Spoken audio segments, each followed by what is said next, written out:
बहुत बड़ी art gallery ने कॉन्टेस्ट डिक्लेयर किया। उसमें उन्होंने अनाउंस किया कि जो भी पेंटर पीस को डिपिक्ट करने वाली वर्ल्ड की सबसे अच्छी पेंटिंग बनाएगा उसको $10 मिलियन का इनाम मिलेगा। यह बात पूरी दुनिया में फैल गई और पूरी दुनिया से हजारों पेंटर्स ने अपनी अपनी पेंटिंग भेजी उस कॉन्टेस्ट में पार्टिसिपेट करने के लिए। उन हजारों पेंटिंग्स में से जो इस कॉन्टेस्ट के जजेस थे उन्होंने फाइनली 100 पेंटिंग्स को शॉर्टलिस्ट किया और उन 100 पेंटिंग्स की एक एग्जीबिशन लगाई। उस एग्जीबिशन में इन सारे पेंटर्स को तो इनवाइट किया ही किया, साथ ही साथ मीडिया वाले भी बैठे हुए थे और मीडिया वालों के साथ हजारों लोगों की भीड़ भी जमा थी।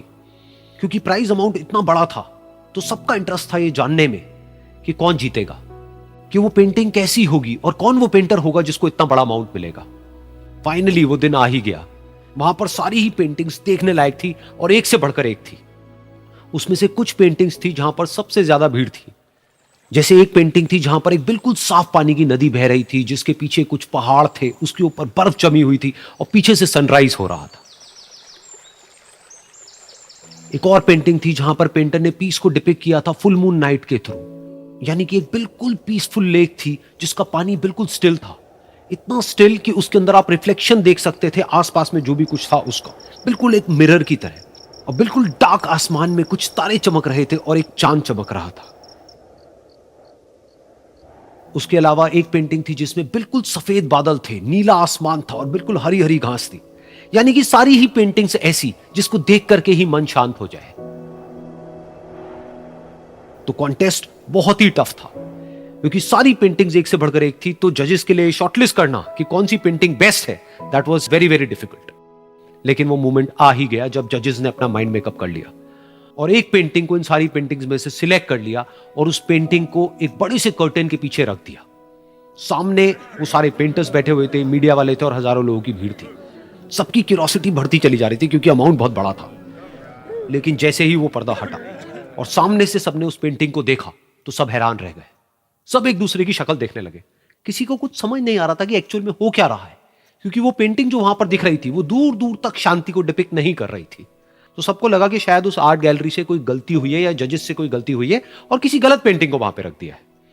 तो कुछ पेंटर्स एक साथ गए, जाकर के उस आर्ट गैलरी के ओनर से मिले और जाकर के उससे पूछा कि क्या ये कोई गलती है, गलती से कहीं कोई गलत पेंटिंग तो आपने वहां पे नहीं रख दी है। तो आर्ट गैलरी वाला थोड़ा सा मुस्कुराया और बोला नहीं, ये पेंटिंग बिल्कुल ठीक है। जजेस ने इसी पेंटिंग को सिलेक्ट किया है और यही पेंटिंग आज की विनर है।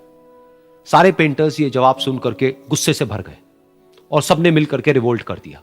और ये देख करके सारे मीडिया वाले अपनी अपनी जगह से खड़े हुए और भागते हुए गए उस आर्ट गैलरी के ओनर के पास में और अपने अपने माइक्स उनके मुंह के आगे कर दिए। तो अगेन वो आर्ट गैलरी का जो ओनर था वो हल्का सा मुस्कुराया और उसने कहा कि मुझे कुछ बोलने से पहले एक बार इस पेंटिंग को आप लोग ध्यान से देखिए, थोड़ा पास से देखिए, शायद आपको कुछ ऐसा नजर आए जो दूर से नजर नहीं आ रहा है। क्योंकि आप सबने एक चीज तो देख ली कि इस पेंटिंग में आंधी है, तूफान है, चारों तरफ सब कुछ तहस नहस हो रहा है, आसमान में बिजली कड़क रही है, काले बादल हैं, ये सब तो आपने देख लिया। लेकिन एक चीज नहीं देखी कि इस पेंटिंग में एक घर भी है। उस घर में एक छोटी सी खिड़की है जहां पर एक आदमी खड़ा हुआ है। ध्यान से जाकर के देखिए, वो जो आदमी खड़ा हुआ है और बाहर देख रहा है उस घर से, उसके चेहरे पर कोई डर नहीं है बल्कि एक हल्की सी मुस्कान है, एक ठहराव है, एक सुकून है।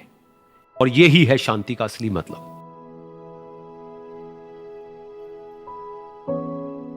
यानी कि शांति का मतलब यह नहीं है कि हमारे बाहर सब कुछ शांत है और फिर हम शांत हैं, क्योंकि वो टेम्पररी है।